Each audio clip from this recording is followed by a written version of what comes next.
Welcome to another episode of the Play Lorcana podcast. I'm one of your hosts, Zbex. Hello, everybody. How's it going? And I'm the hobbyist novice. Good to be back here. This is episode 5, I think. Yeah, I actually forget what episode we're on. that's a great feeling. We're in the role here. It's officially a thing. Thank you, Yeah, it's been a everyone, little for bit, but it's exciting times. thanks for being here with us, listening or watching. And we're getting right into here with Whispers in the Well. As you may know, this release weekend is upon us now. It's pre-release weekend, so a lot of stuff going on here. You're going to be able to get yourself some products, some new cards, and get yourself into some sealed tournaments, starter deck tournaments, pack rush tournaments, maybe even. A lot of fun. You excited for Whispers in the Well? Yes, we've got all of the cards that are out now. You can take a look at the full set. If you're into checking out the cards before you go in and open them, there are a lot of new card types to be excited about. We've got the Whispers, of course, being the key name of the set. But not just that, we've got gargoyles coming into play. We've got other cards with alert. We've got all sorts of new things that are going to be impactful in core constructed for this game. So I'm super excited to attend my pre-release at my local game store, play some sealed, really get these cards in my hands for the first time. When I was at Spiel Essen last month in Germany, there was some Whispers in the Well pack rush that they were offering on Saturday and Sunday. And I tried my hardest to get in line to get one, but I didn't. But it was pretty cool to see some images that were coming out online as I was at the event of cards in Whispers in the Well that people were getting their first chance to play with. I can't wait to do it myself. Yeah, I think the set's great, and I feel like Lorcana in general is really building some amazing momentum, continuing on from Fabled, where it really seemed to bring a lot of more conversation back to the game. I feel like Whispers in the Well really has continued that, not just with the cards we're seeing, but the build-up for Whispers in the Well was better than any build-up I think we've seen so far for any set coming out. Between the clues that they wanted us to figure out along the way, through the discords, through the community stages that they held, through the lore casts that were weekly. It really brought the whole community together, which has brought so much excitement to this game that I feel like we haven't really seen before. And like you were saying too, with these whispered characters, the different mechanics that we have with Boost is really fun too. I was lucky enough to get some of the stuff a little bit early from Ravensburger and play around with some of the decks, and they are a lot of fun. Yeah, I think you hit it on the head. Things like the lore cast, really the way that they're presenting the information and collaborating with content creators like yourself, like myself, really getting product in people's hands early who are excited about it, because then we get to tell you about, our favorite parts of both of the starter decks. Do you have a favorite of the two yet?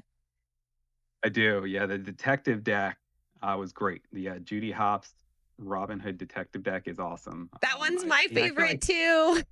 it's such a good deck too, and I feel like honestly I could probably go somewhere with that deck with just a few minor adjustments and be super successful with it. I don't know. I feel like kind of every set we've talked about this before, where there tends to seem to be one deck that is much better than the other. And I do feel like that deck is much better than the other deck that came with the Simba deck. But it's a lot of fun. The detective scheming that you get to do in these games now, along with the boost characters, is just a lot of fun to play with. I think it's no coincidence that the set around Halloween time with all of the mystery and the flavor of the spookiness, we do have the Black Cauldron in there, but we also have Judy Hopps and Zootopia. She's literally a detective helping us figure out these mysteries, and how perfect with the new Zootopia 2 coming out.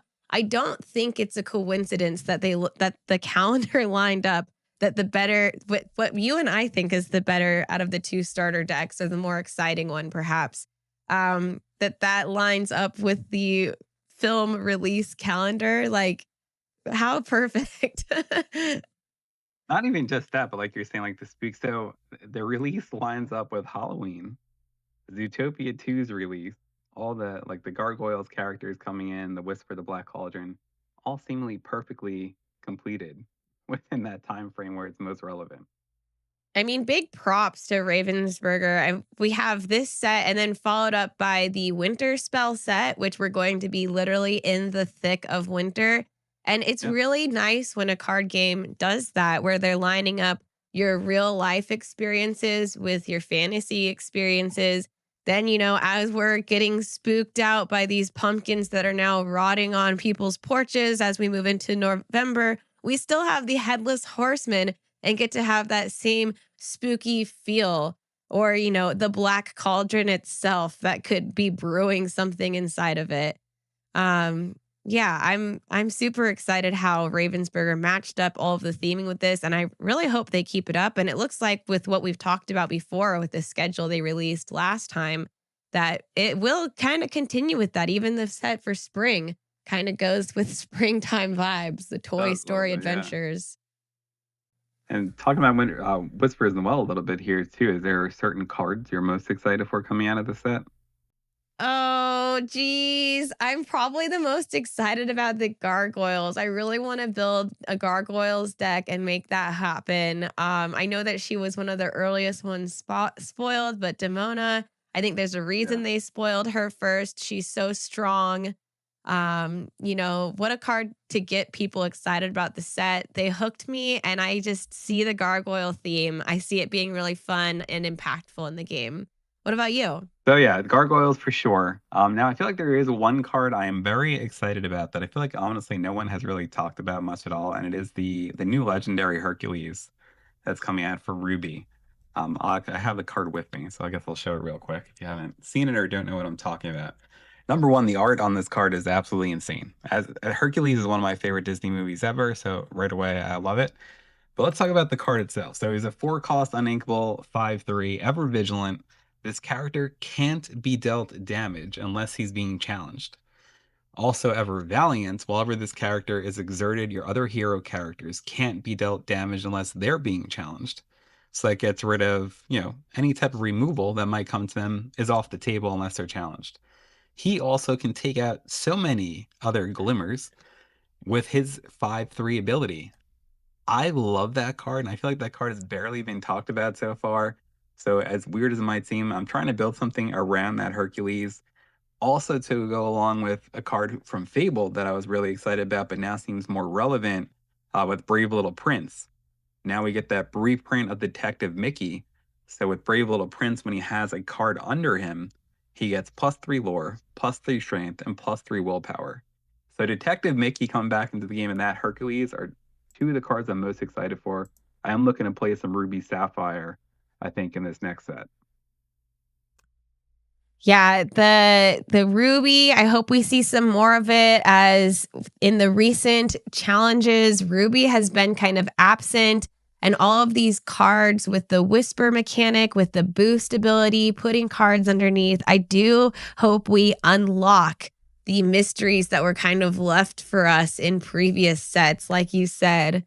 Some other things that I'm really excited about. There's the Goofy card that highlights Emerald characters. I've played my Emerald Steel deck for a long time, and a lot of the characters that I play are Emerald, and more of the songs and actions are Steel. So I see something like that being really prevalent too. It's just a lot of really exciting stuff. Oh, and the Great Illuminary. That card is just going to be, That is very cool. yeah, there a lot of exciting stuff. I think is going to switch up some of the decks that we're seeing at the top right now. And I think maybe the most talked about card so far, the Cinderella Dream Come True Legendary for Sapphire, 2/3, another four cost uninkable. But again, huge for ramp. At the end of your turn, if you played a princess character this turn, you may put a card from your hand into your inkwell face down to draw a card. So not only are you ramping, you're continuing to build up your own card draw as well. So Ruby Sapphire, I don't know. To me, is looking pretty good right now. I think a lot of people are going to get back on Blue Steel too, which is another one I'm looking at. Some I think I played quite a bit before. But yeah, I think this meta, I said, and I feel like we say this every step, but this meta seems like it can be completely all over the place. Yeah, I would agree. I think, especially with all of the new tools that we're getting with this set, new angles to approach the game, new strategies, like we're having more discard being introduced, we're having more hand size Like before our cards like Jafar or something where it said like, he gets +1 for each card that's in your hand or something. By the you kind of get punished when you have no cards in your hand. Now on the flip side, we're getting to see cards that are actually rewarding you for having less cards in your hand and being active. Putting cards in a different zone, like underneath a card. That's so cool. I can't wait to see how many people are going to approach these new strategies because I think they're going to really unlock a new way for people to play. Like people's brains work differently, and I think this will be really exciting for, I hope, a lot of people. I think so too. Another card that I think that's been really cool to see. Starting to get a little bit more talk about than when I first got shown, but for Webby Vanderquack Legendary, Single Yeah. Prospector, 4 cost thinkable, 2/4 with Shift 2 also.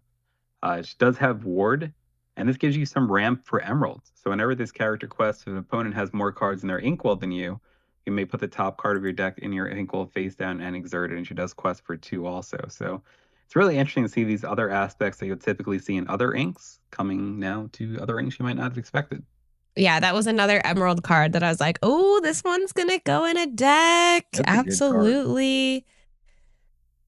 Yeah, and I will say, as far as the cards themselves and IPs being brought into the game, I'm no more excited than the Headless Horseman. As a big Disney Parks person, especially around Halloween time, there's nothing cooler than like at the Mickey's Not So Scary Halloween party. It starts with the Headless Horseman, like going all the way down Main Street on a horse. So it's super cool to see that come into the game. I hope we see Mr. Toad come into the game at some point too, to kind of follow along those lines with Ichabod. But yeah, I was really excited for that. Yeah, there's a lot of good stuff. Even, just different ways people can use different things. Like Prince Charming, he's got a line of text on him. Even though he costs 7, he's 310 who quests for 2. Each turn, only one character can challenge. Things like that, where we saw Pete, Mr. No Actions, make a big impact. If you do have, say, the Amber Steel deck and you have a bunch of characters out, playing Prince Charming isn't going to be too hard. He has Bodyguard. He's going to make it so your board stays huge if each person can only challenge one character. There's a lot of ways that I see cards from this set really impacting the way that people are approaching how their decks are built, which is cool.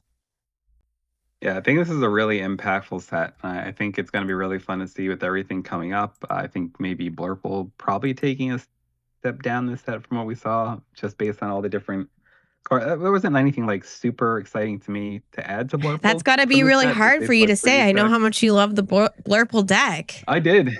Yeah, I think other than I would add Demona in, but I think other than a couple of cards, there wasn't anything super different. I do think Blurple's going to take a step back this set with some other in combination that really haven't seen much play lately, taking a step back into the forefront here.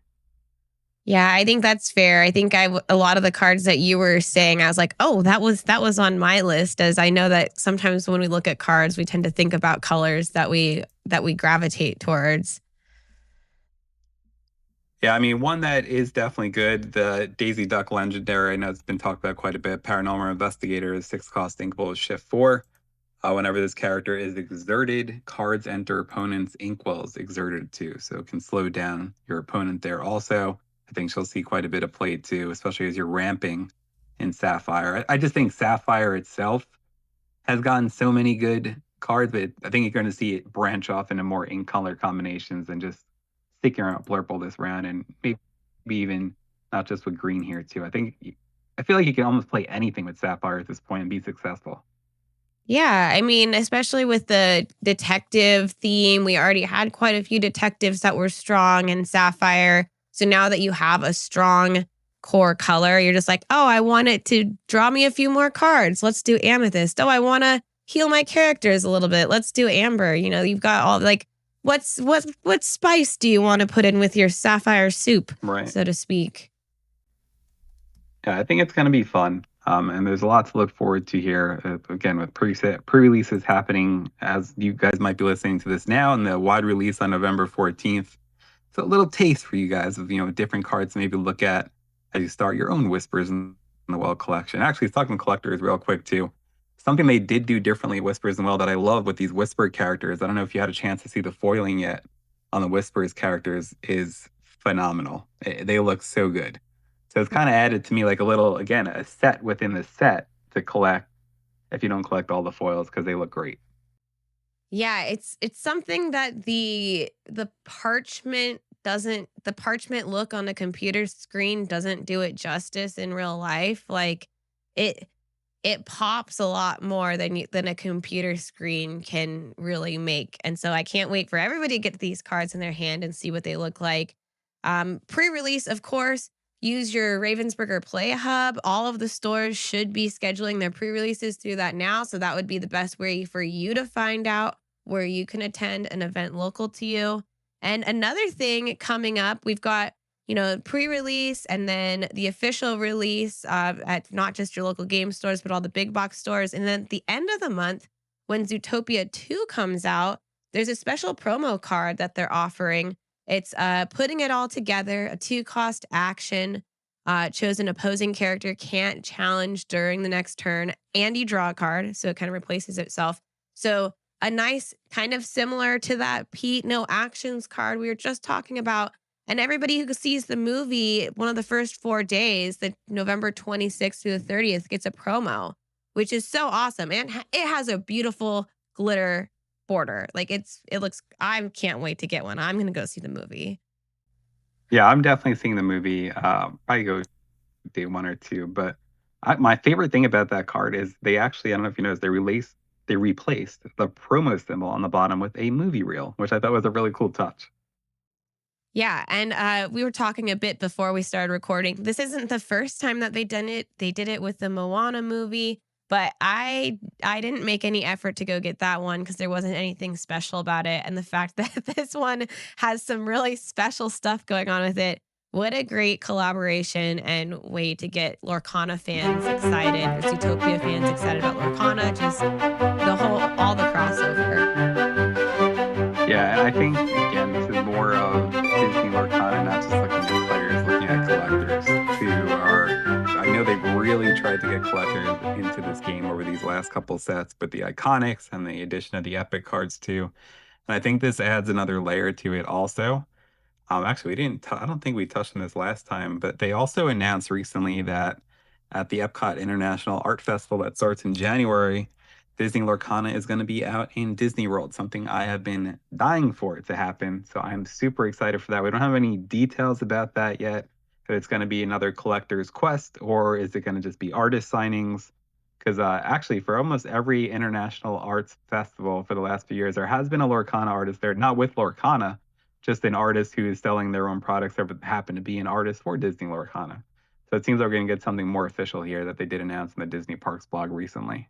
Yeah, it's pretty big to see Disney parks incorporating Lorcana into all of their expo events. That's huge longevity for Lorcana as a trading card game. And also, I think back to things from growing up, like in the Pokemon movie when that came out with the Ancient Mew. Obviously, putting it all together, maybe not quite the same impact as an Ancient Mew, but as you mentioned from the collector's side, the only way you're going to be able to get these special versions from the gift box, from the cruise ships, from seeing the movies, from going to the theme parks to going to the expos, each of these things that has a little card just rewards Disney people for being excited about Disney. And I think is going to be like, I would love to look back at this episode 20 years from now and be like, we were right. Those cards are really cool. Cause I think they're doing something big here. And the collector, like as a non-collector trading, like I do like collecting, but I think of myself more as a player. I'm excited about Sure. collecting it. So I think that really says something. Yeah, I think it's going to bring, if anything, it brings people who are like, what is this? Into the looking up Disney Lorcana, which maybe their kids get into it, maybe they get into it. I think it's huge. They're integrating this as many ways as they possibly can, and I think it's just going to continue to grow the game, which I think they have really steadily done over these past 6 months with these 2 sets. Yeah. Yeah. Great And now momentum. Yeah, and even things like the Costco set that just got released this past week. So now you're bringing, and this is truly for collectors because it's cards you, for the most part, can't even play with. It's first chapter packs that come with the binder if you haven't seen it, and it's only available in Costco. So they definitely are going towards that route, but still, you're getting a lot of great stuff towards the players in each set that's been coming out also. Yeah, it's pretty cool that someone just shopping at their Costco could get something that could have that Chase Elsa card in it for their Disney Good. Lorcana lover for the holidays, you know? They might not know that they're not cards that are currently played in tournaments, but you can still get a lot of really good stuff in there. And Infinity Constructed, we're not too far away from when we start talking about cards in that format.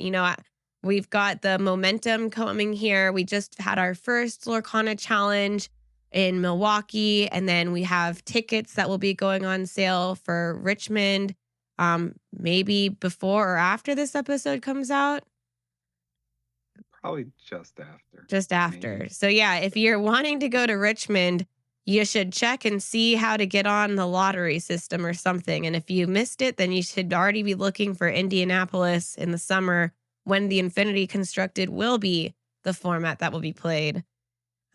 This we're gonna start just keep rolling, and like, yeah, the Yeah, and events. for side events, they did do Infinity Construction at Milwaukee.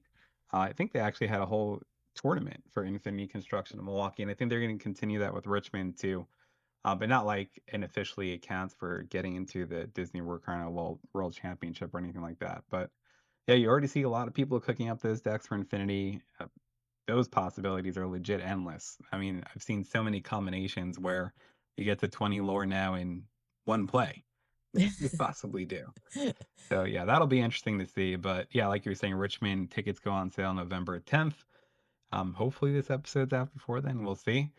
But and again, I'll say, so if this episode does come out after those tickets go on sale, continue to check the Pastimes Eventbrite website because I did notice as people cancel tickets, you will see tickets sporadically pop up to purchase once they accept those cancellations. Because there was a couple times from Milwaukee, I did see tickets come up. I was debating it, but I just couldn't make flights work. So always check those sites out, even when it says sold out, because they might pop up every now and then. I think even a week before Milwaukee, you could still get attendee badges through Eventbrite. So if you just want to earn some prize tickets, get some stuff off the prize wall, which is great for this challenge, you can still do that too.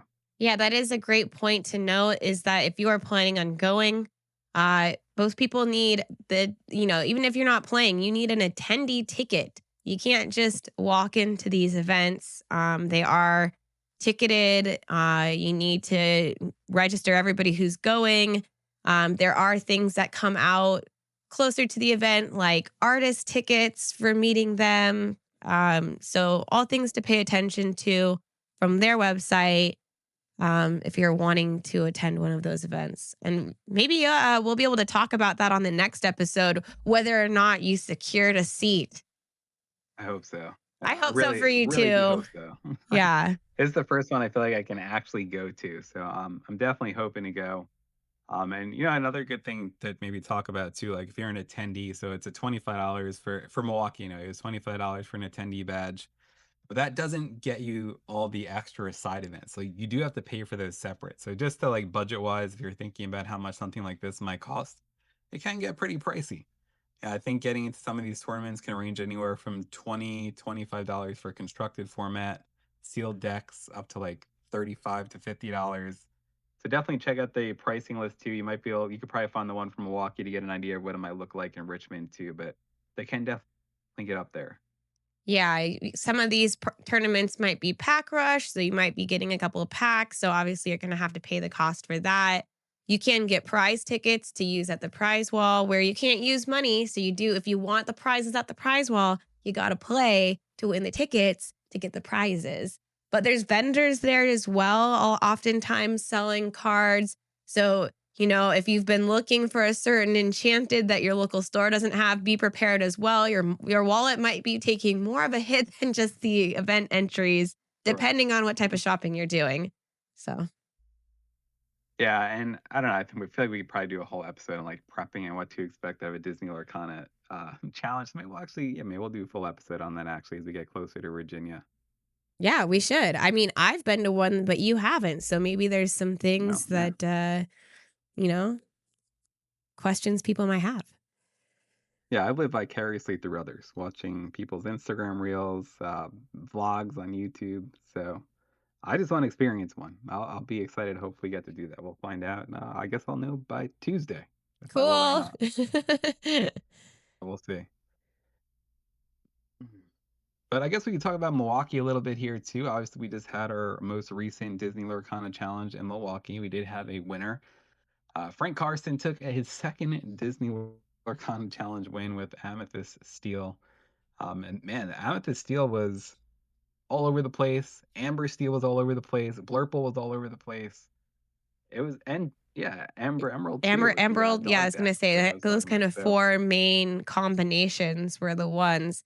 Not a lot of ruby showing up. Honestly, not no, too much sapphire besides in the blurple. Amethyst definitely is really strong this set. Steel, amber, I feel like those were like every deck had one of those 3 colors. And huge congrats to Frank, an excellent trading card game player. This is not the first card game he's made a name for himself in before. A lot of people who know Magic might know him from there as well. But really, the Dumbo, are we surprised that Dumbo like took it? no, not at Like, all. I think I'm a like little let's bit be honest, surprised that we're wearing purple no, for a I mean, reason. he was he took over the game. Like he was the MVP of Fable by far.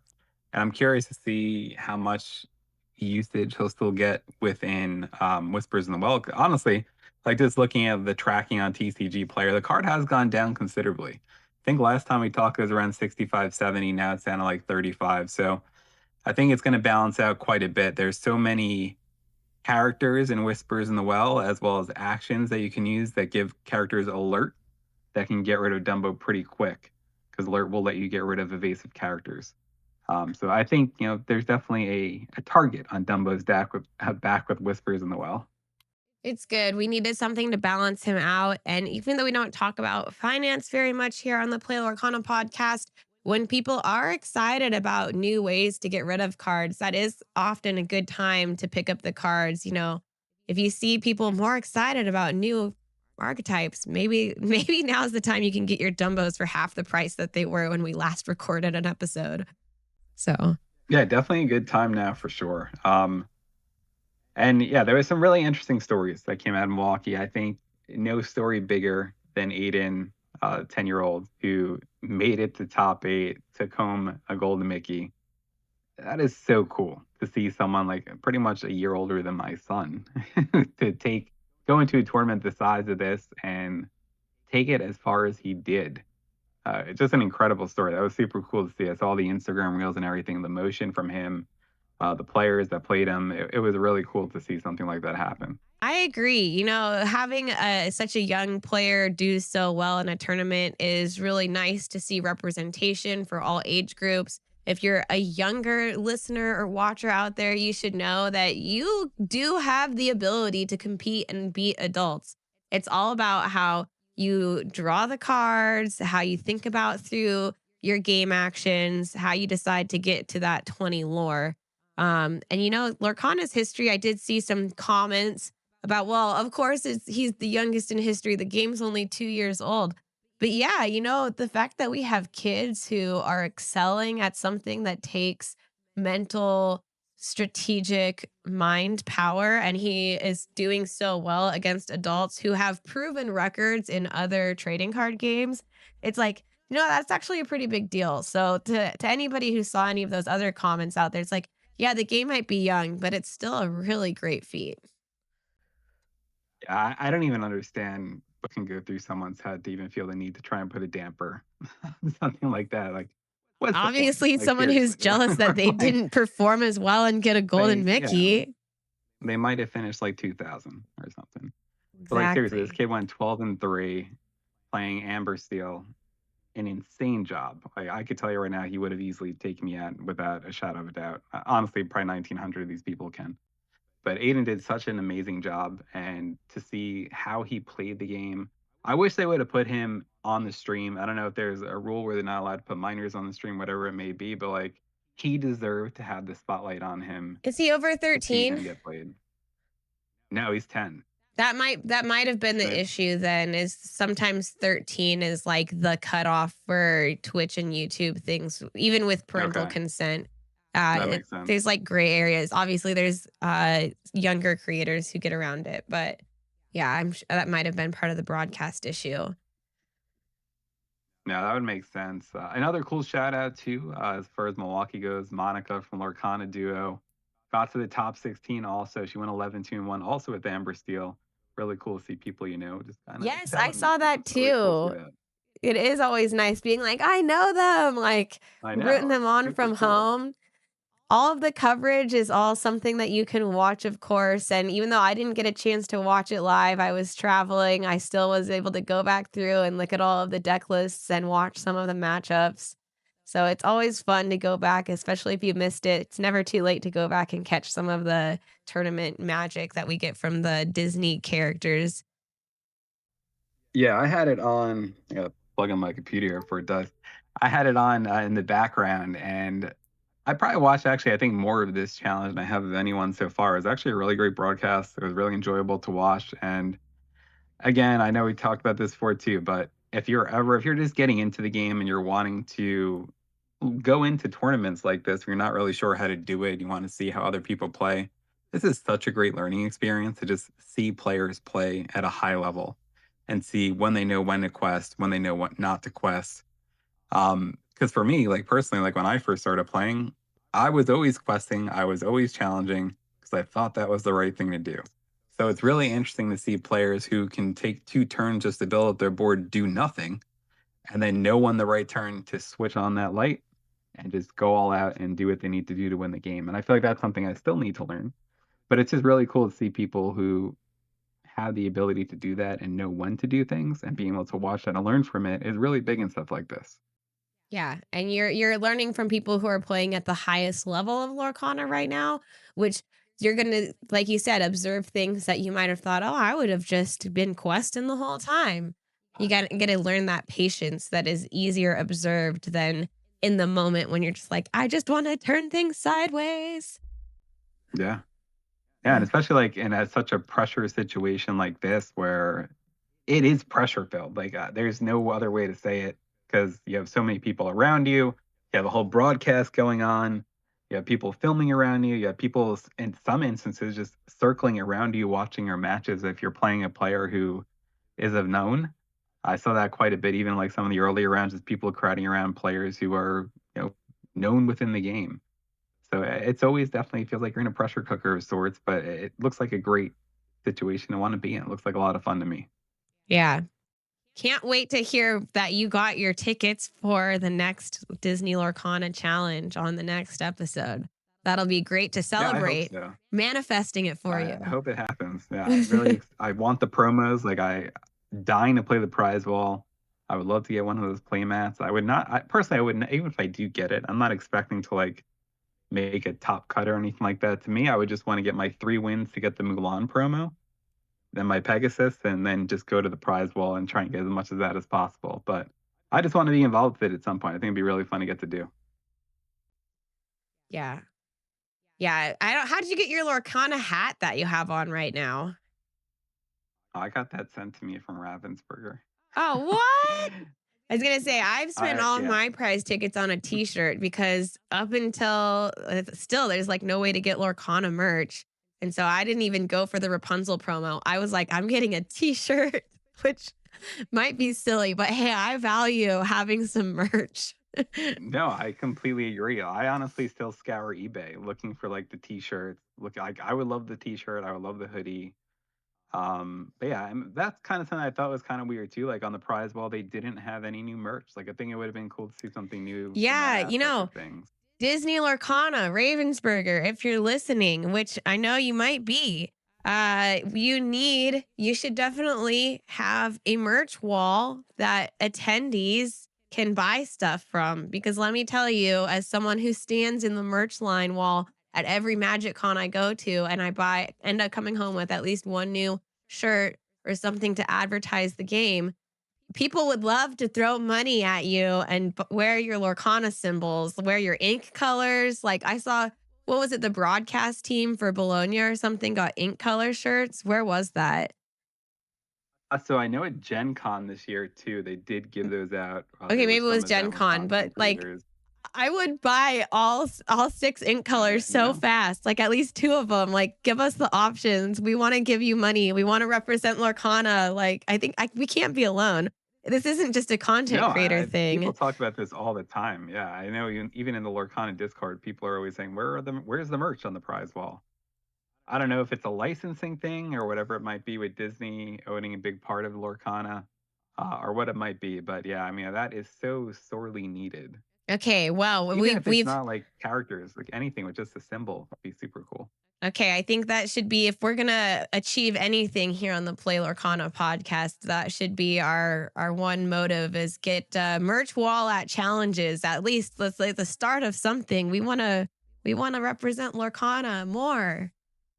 I know, and like especially like when Disney holds these events, the runs, there's always merch that is specific to like events like this. So at the very least, I would hope that like the North American Championship or the World Championship, you'd be able to get certain things because it's similar to me as how they do the run events where they have specific run event T-shirts, hoodies, they have everything, pins. It'd be really cool to see that happen for Disney Lorcana too. I think it's needed. I think they would do great with it also. It's a huge moneymaker. Yeah, I think as long as you're not putting Disney characters on it and you're just using the Ravensburger properties like you have on your hat that I'm sure you have the ink lore symbol on the front of it, right? Yeah, Yeah, got the exactly. I symbol knew there. it. I had a hunch. But just even something like that, I feel like even if it wasn't even like, or the ink colors, just something really simple, even just like an outline, like of the ink. Like I would take even like a freaking hexagon, like an uninkable card. Like give I me a know. gold I hexagon, hear I'd you. wear it. Like I would just love a hoodie with like the Lorcana symbol on it. Just Oh anything would yeah, I be know. so Something nice. just to be comfortable in. It's like we're already Yeah. rocking our Disney merch. Give us some I more know. I Kana feel like merch. I wear this hoodie in almost every video now, whether it be on here or like my own videos. And it's like, it's probably someone's got to be saying this guy wears the same shirt in every video he's in. I did go Like, spooky. I've got my Phantom Manor, which is the haunted oh, very mansion in nice. Disneyland Paris. So I went Whispers in the Well spooky to go with our Whispers of the Well theme. Tried to stick with See, and that. I almost wore my Haunted Mansion Roosevelt today. I probably should have Ah, I'm on that okay. Next time, we'll still be next talking about time. Whispers in the Well.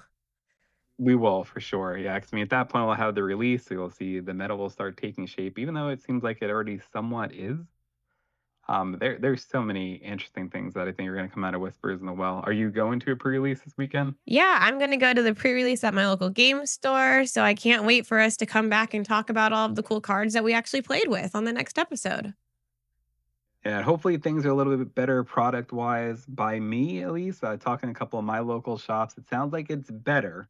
It's not everything they expected that they ordered, but it is better than Fabled. So I Yeah, I think know that's definitely a Fabled. step in the The right last time direction. we talked, I spoke too soon. I went into my local game store and the stock was out after I just said, "Oh yeah, it's fine." So I hope it's Yeah. better. I don't know anything yet from my local store, but yeah, if you want product, pre-order it if you can still at this point. Like get it because you just don't know with some of this new product what they're doing with the supply and demand here. So Yeah, I think that's what's funny too. After Inklings came out, my shop actually stopped doing pre-orders because the demand wasn't there. oh So then Fabled came around and they blew through everything in day one. And they didn't do pre-orders again, Whispers in the Well, and everyone's like, "Well, you guys really should do pre-orders here because there's a bunch of people who want it. We like to make sure we're definitely going to get it." So it sounds like stores that stopped doing pre-orders now are going to start doing pre-orders. So if yours also stopped, check with your local shop, see if they maybe change foot on that, especially with how things have been going demand-wise with Fabled and now Whispers in the Well on the heels here. yeah, well, and I know too, just from my own experience, that with the Ravensburger Play Hub, there's stores that are supposed to get like official kits and everything. So, they should be registered now. I don't know how things were before the Ravensburger Play Hub, but it seems like things are more streamlined for stores and should be lined up better. So if, your local store did have problems in the past, hopefully now it's easier and more streamlined. Everything's coming around. Game's been out for a few years now, so hopefully you can get product in your hands as well. Yeah, I hope so. It's definitely a lot to look forward to here with Whispers the Well releasing probably a day or two after before this episode comes out. Hopefully, you guys are able to get some. Let us know what your best pull has been so far from Disney Lorcana's later set, Whispers Noel. And I'm hoping at least get an Enchanted so far. I want one already. There's like 5 Enchanteds for this set I'm dying to have. Do you have a certain Enchanted that you really want from this set? Uh no, I haven't like okay, this is a confession. I haven't looked at all of the enchanteds because last time I looked at all of the enchanteds and said which one I wanted, and then I never saw an enchanted out of a single fabled pact. I did get the iconic, but Yeah, you got the iconic. yeah, so I'm kind of trying to do this thing where I haven't Googled and Googled over all of the enchanteds. And so I just want to open one and have it be really magical. Is that weird? No, that's fair. Okay, so I I don't. I can't like tell to you look what at all of them. enchanted I want because I honestly haven't looked at all of them. I would like to be surprised. All right, well, then I guess I won't say what mine are because Well, I you feel can like I say want what half of yours them. is because I still don't know what they look like. Okay. So my top one is Spooky Sight. Um, Absolutely insane card. The It card looks is good. amazing. The card is good. The card's very good. The art is a million times better to me because the scene that they put for this enchanted is incredible. I want a poster of it. I want to hang it over there. Oh, It is amazing. That's definitely my top. Number two kind of goes to Spooky Sight is Headless Horseman. I guess I'll just say those two. I'll let you be surprised of the others. Those are my okay. top two. I can continue on, but we'll save that for the next episode. See, yeah, and I'm honestly not that much of a spooky gal. Like I do like when Disneyland and Disney World do their makeover with Nightmare Before Christmas on Haunted Mansion and all that, but that's about the extent of how much I enjoy the spookiness.